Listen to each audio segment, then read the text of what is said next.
So what I'd like to do, Mark, is show you 15 architectural features of the tower that you wouldn't see if you're here all day long. Now, before they started building any of this tower, they dug a huge trench that went 5 feet deep into the ground. It went from about here all the way into about there. They didn't dig out the exact center of it. It's a giant donut-shaped trench that went down to bedrock.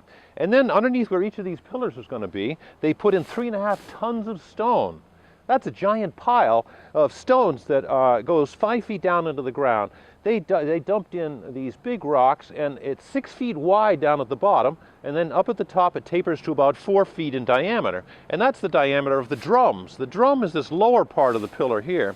And as I say, exactly 4 feet in diameter. And these drums actually are 1.5 feet high. Today you only see about 6 to 8 inches of it. But in 1950, when William Godfrey excavated here, he went way down, all the way down to bedrock, and he saw that these drums are 18 inches tall. Over the years, as they brought in fill for the various gardens in the park, it's brought the level of the dirt and grass up. But this tower has huge feet on it, which you don't actually see. Now, above that are the 8 symmetrical pillars. This is the west pillar here, and that's the east pillar over on that side. And it makes an octagonal sort of base for this that flows into a cylinder up on the top.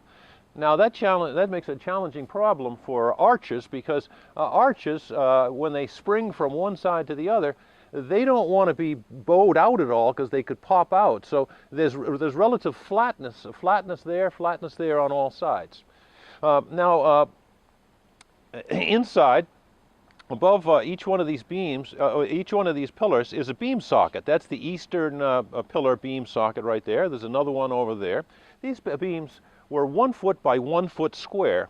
And these 2 beams came across to these 2 pillars right in front of us, and the other 2 went sideways that way. It made a tic-tac-toe pattern like that. You can tell by the size of the openings on the interior. And on top of that would have been a 2-inch floor and then a 2-inch subfloor. So the level of the first floor is right at the height of these arches right here, right at the top. Now above that is a fireplace, and above the fireplace, if you look way up, you can see the beam sockets for the second floor.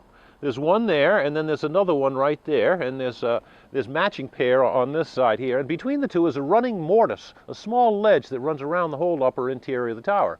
So this is the first floor here, and then 10 feet above it, right there, is the second floor right there. So this is a room, and in this room is a fireplace, 3 windows. That's the northeast window, and then up here in front of us is the west window right here, and around the corner is the south window. There are also various niches that are built in halfway into the side, and that's a whole different story, but these are very important in architectural features. Now let's talk about that fireplace. If this is the level of the floor, that means that this fireplace is about 1.5 to 2 feet above the level of the floor. That makes it a wall fireplace. Have you ever seen a wall fireplace before?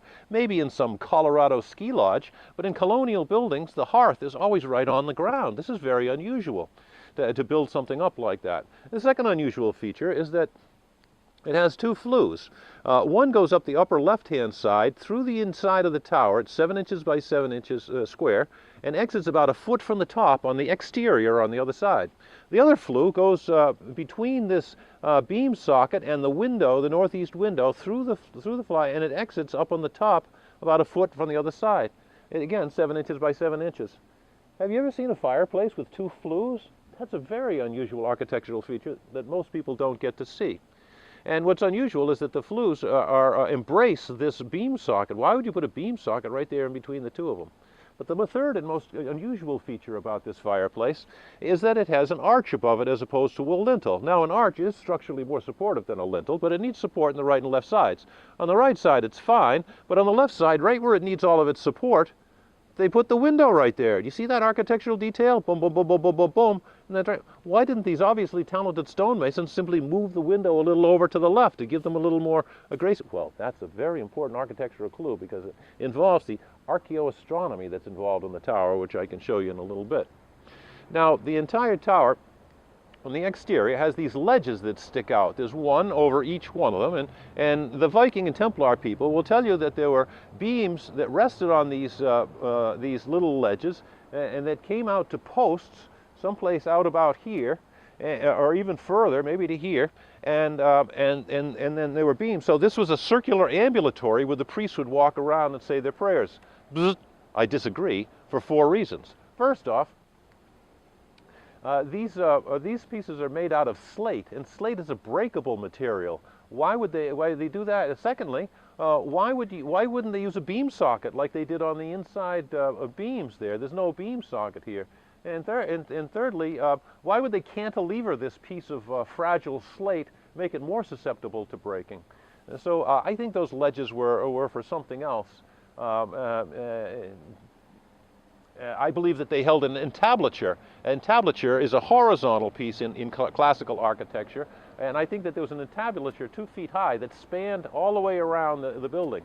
But that's another story when I get to explain what it's all about. But let me explain the structure of the tower. These are pieces of granite, and this is slate, and this is bluestone. And these are all local stones. There's a wall not too far from here that was built in the 1950s that has the same kind of stones. You can find them on the seashore or just kicking around. So this is all local stone, but there's one stone that's most unusual. We call it the Sunstone because it's round and it looks different than all the rest. And that stone is right up here.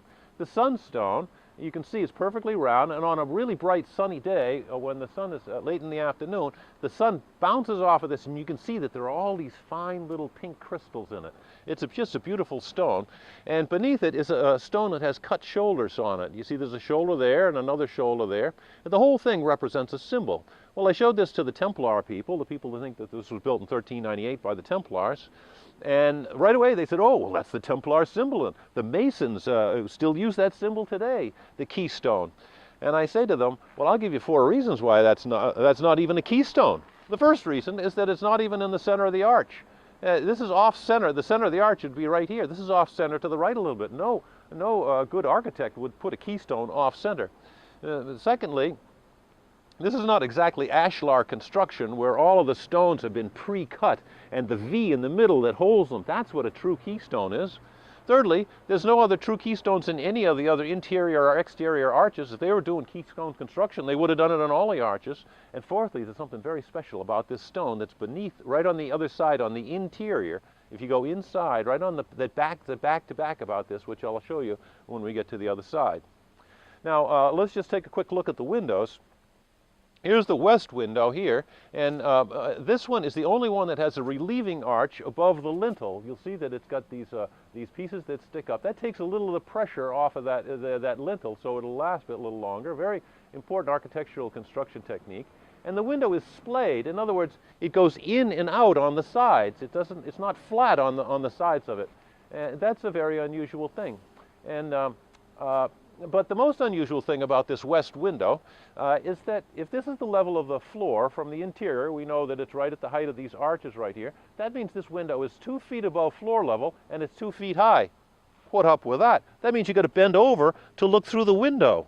Why would they do that? Now look at the northeast window. The northeast window is 6.5 feet above the level of the floor, and it's much smaller, and it's not splayed, and it does not have a relieving arch about it.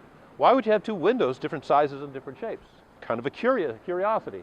Now, if you look beneath that window, you'll see that there's a small stair step here. There's one here, and there's one here, and there used to be more of them were visible in the 1800s. Mason wrote about them, and this is a stairway that wound up the northern interior wall to get up to the 2nd floor.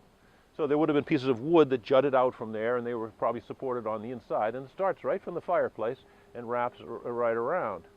Now, there's several interesting rocks, individual rocks in the tower that I want to point out. Above this keystone here is a triangular rock, and this is somewhat like a keystone, but again, it's not true keystone because it's parallel on 2 sides.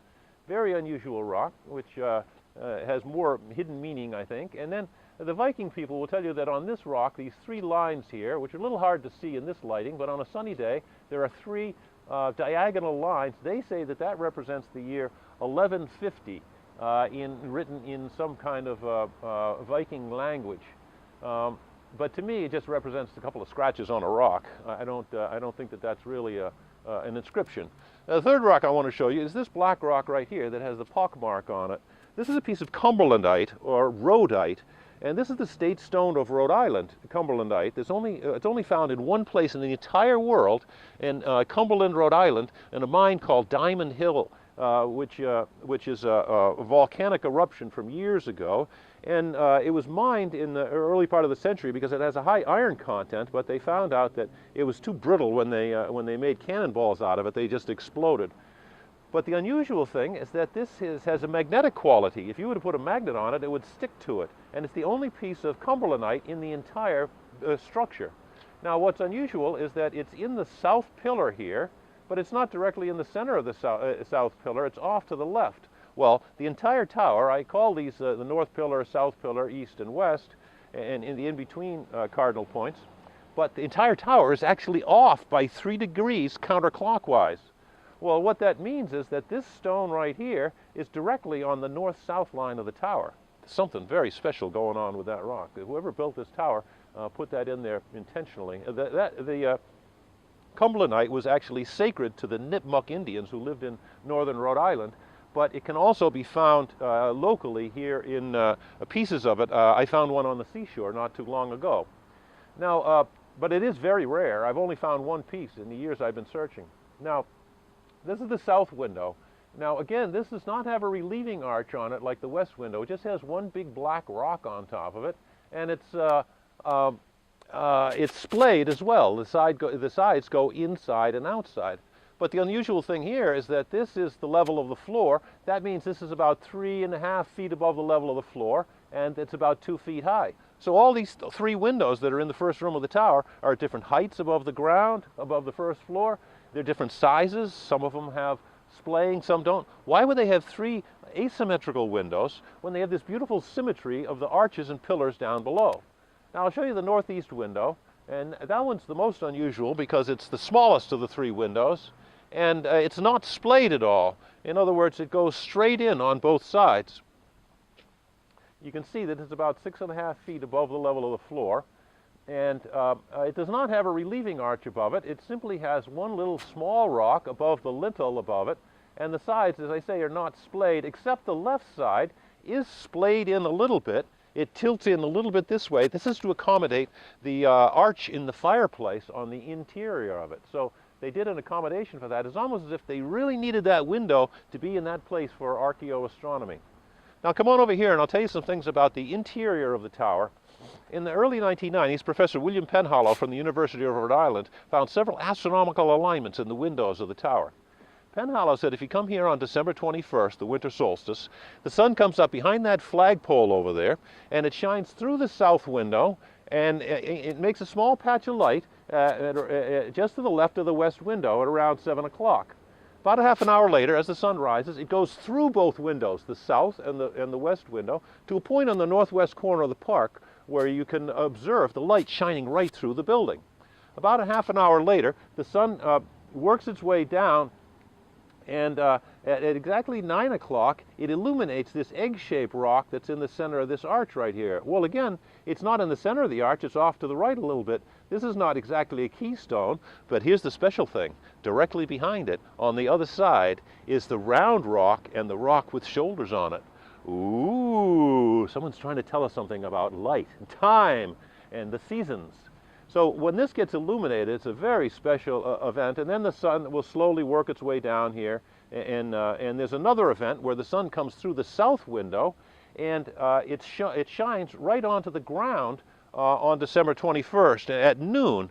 Now at noon, the sun is exactly, it's due south in the sky, and if the whole tower wasn't twisted by 3 degrees, that the light coming through there through a pinhole in the south window, the image of the sun, would hit the north pillar. But because it's the whole tower is off by 3 degrees, it hits the ground, and that's a very important astronomical alignment projection, to be able to see that on the ground. This is something that people were into in the Renaissance in these camera obscura solar disk calendar rooms.